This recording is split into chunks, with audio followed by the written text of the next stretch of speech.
Come back to the morning show here on Arise News. I'm Ruben Abati. I am Oji Akpi. Our next guest is a Nigerian actor, comedian, and philanthropist. He started his career as a child actor in Nollywood and has become an internet sensation, inspiring millions of people with laughter.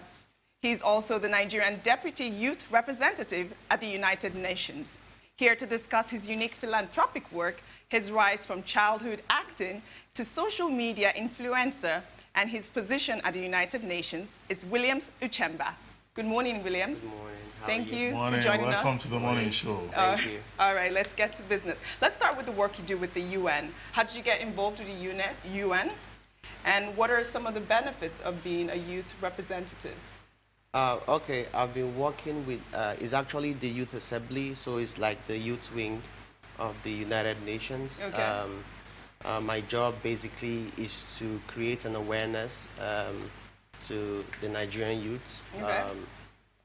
of the SDGs, the 17 Sustainable Development Goals with its 169 targets.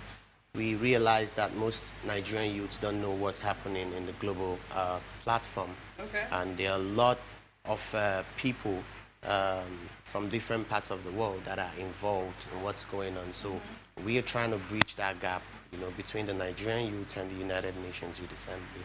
Okay, so how does being a youth representative influence some of the issues the youth in Nigeria are facing, like in terms of unemployment and... Yeah, basically that is why the SDG was introduced. Okay. It's from 2015 to 2030. Usually the Millennium Development Goals from the year 2000 to 2015 is to address some of these key issues that most countries, especially the third world countries, are facing.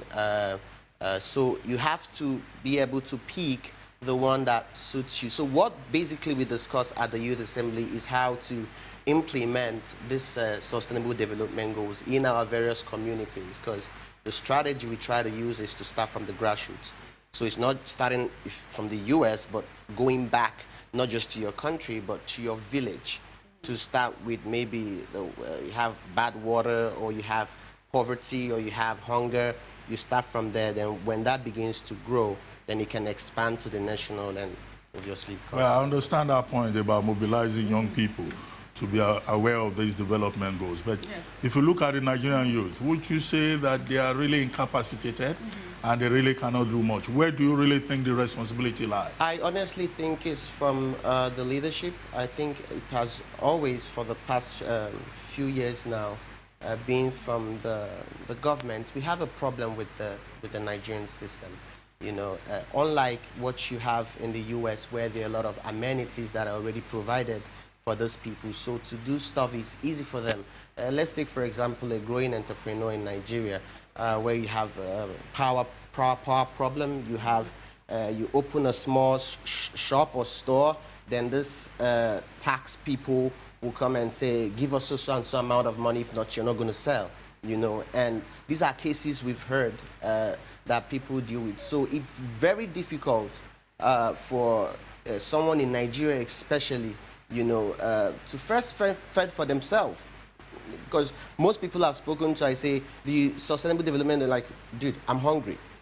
Let me eat feed first before you tell me about... Hunger is one of the targets. Yes. Nutrition, health. Exactly. So HIV/AIDS. Exactly. Housing, yeah. So these are the major problems we are facing, especially with my work. It makes it a bit difficult to carry as much people as we want to along. So we just reach to the ones that are privileged to be involved in this thing. Then, to be very frank, the government is supposed to be completely involved with the SDG.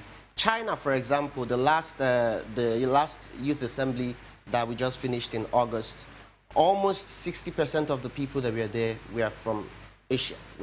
We are Asians, and the Chinese, their governments provide everything they need to go there because they know the importance of what is going on every year. Well, UNGA is in a few weeks' time, this month. That's the United Nations General Assembly. Yeah, on the 25th. And you have the Youth Assembly usually on the sidelines. Are you and some of your colleagues preparing to go, and are you approaching government at any level for the kind of support you say the Asian countries provide? To be very frank, it can be really frustrating with the little experience we've had. What are some of the challenges that you have faced so far with our government here? For one, with the position I occupy, at least the government should provide some of the logistics, at least.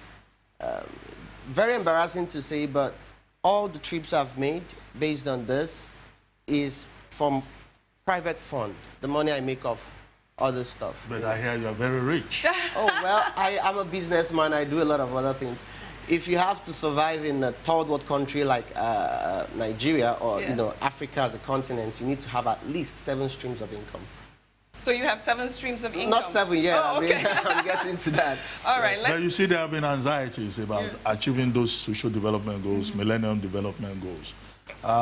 And Nigerian government, over the years, has been saying, look, we're focusing on this. At a point, we said, oh, we are there taking Nigeria out of poverty level. But 2 years down the line, the whole world is saying that Nigeria is really the headquarters of poverty. What is the problem, in your view? Still boils down to leadership. It still boils down to the system. I was doing a research, so I have a project I've been working on, getting people off the street and, you know, the homeless people. And it's now 24.4 million people are homeless in Nigeria. And this is statistics. 24.4 million? Yes, are homeless in Nigeria. And this is one out of a lot of others. So I still, you know, insist, you know, that it boils down to the system. There's something wrong with the foundation, you know, and once that can be corrected, I think we can start even talking about building systems, creating platforms, you know, to help and enable these young people, you know, be not just involved in what is going on in the global level, but also be stable in Nigeria at least. Well, I like the idea of youth participation. And if you look at Nigerian politics today, a lot of young people, you know, want to get involved. Over 70 of them are saying they would like to be president of Nigeria. Do you think young people themselves can solve the problem? Or young people still have to allow the more experienced, older generation? Well, I believe the young people should, you know, be involved in politics and be involved in decision making in Nigeria. For the role of a president, I mean, I believe someone that understands the era we live in and understand the basic need of a young Nigerian, because, you know, my father, who is 60 plus now, might not be able to really understand what we are doing in this era, except he's really involved with them.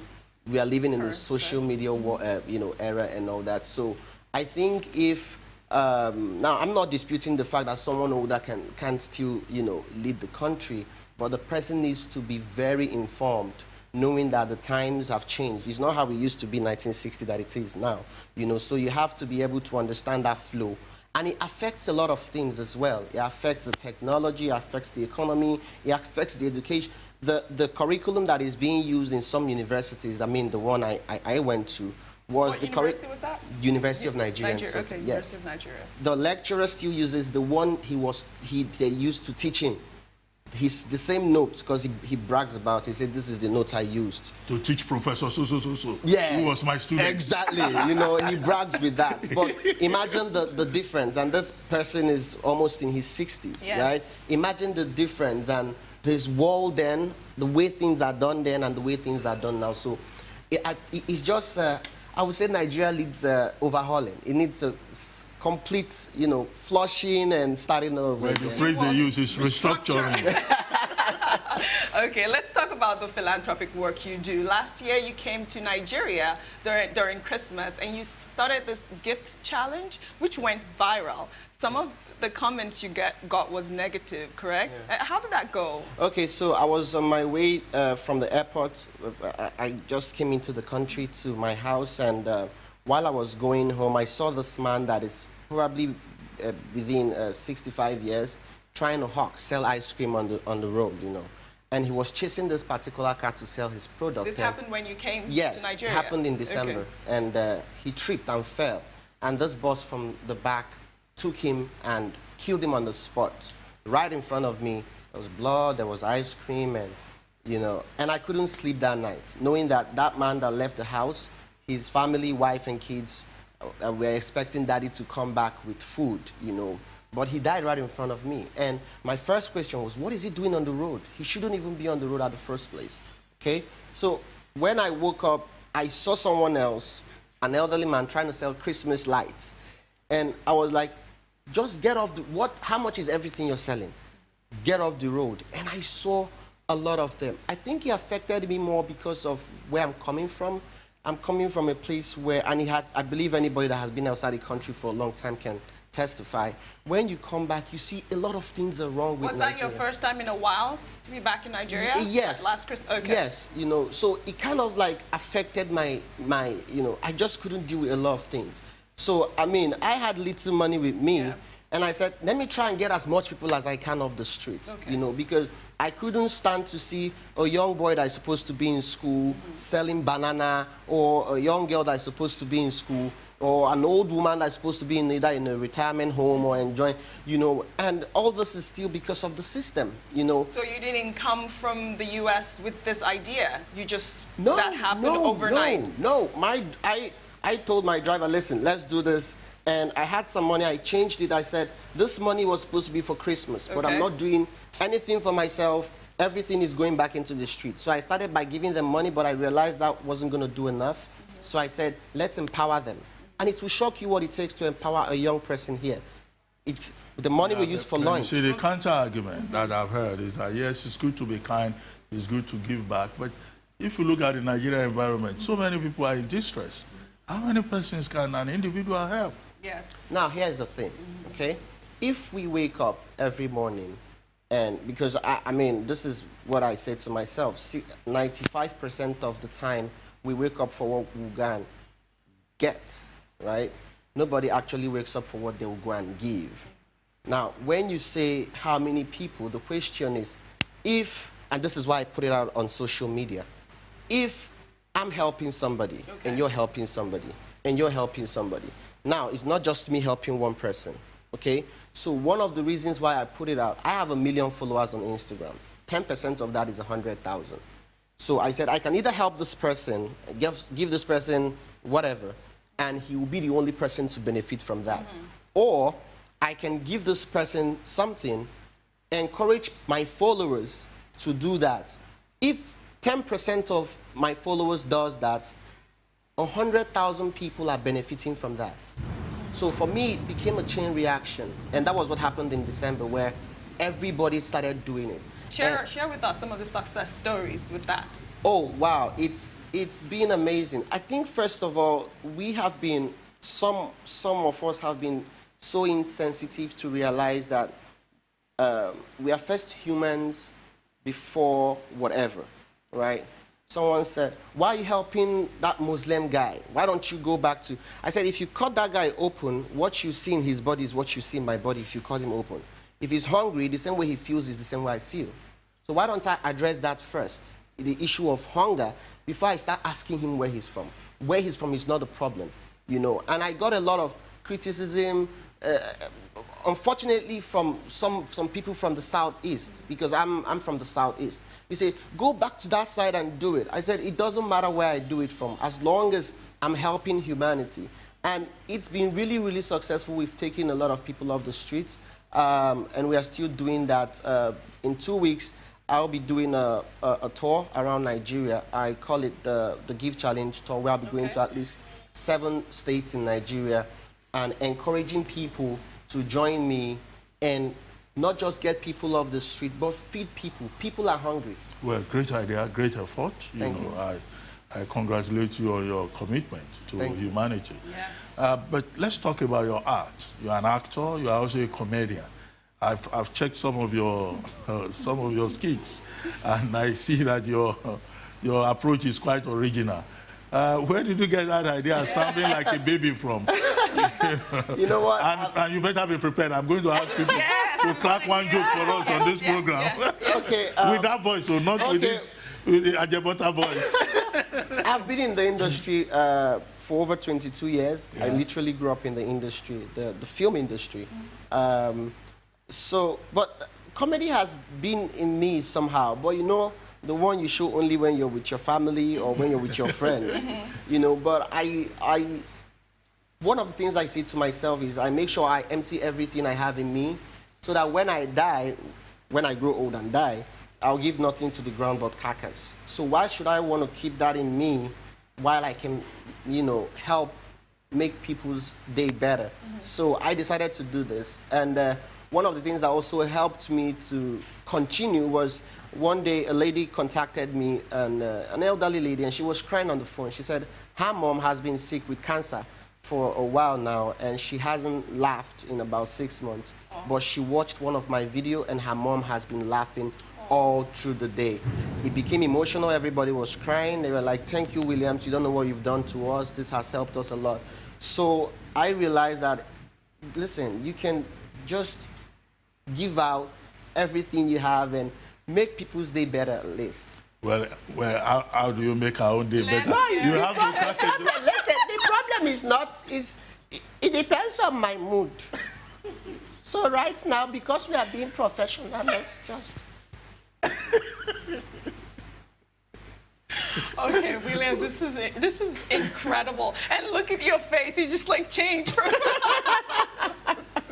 Okay, my son is your biggest fan. Yeah. Like, he loves you, and he's one of the people that even introduced me to your comedy. Oh, Can wow. you give him a shout out? Yeah, what's up, Ozzy? I see you. And my daughter as well. Her name is Mela. Hi, Mela. I'll see you soon. Okay, crack a joke for both of them, please. Okay, here's the thing with my comedy, right? My comedy is not more like a stand, it's more like an act, right? So that is why most times you don't see me, you know, I mean, I have a few, you know, but whenever the camera is on, sometimes we just try to, you know. Come on. To be the gentleman and not crack jokes. Anyway, it's been very exciting having you on the morning show. Thank you. I'm sure we'll invite you again and again. Thank you. Thank you very so much. much. And you guys are doing a great work, and I'm a big fan, so. Oh, Thank you. great, Yes, great, thank great. you. Thank you, Williams. That's all from Williams Uchemba. Up next, multiple award-winning DJ Neptune, will be joining us in the studios. But before then, we'll take a short break on the morning show. Don't go away.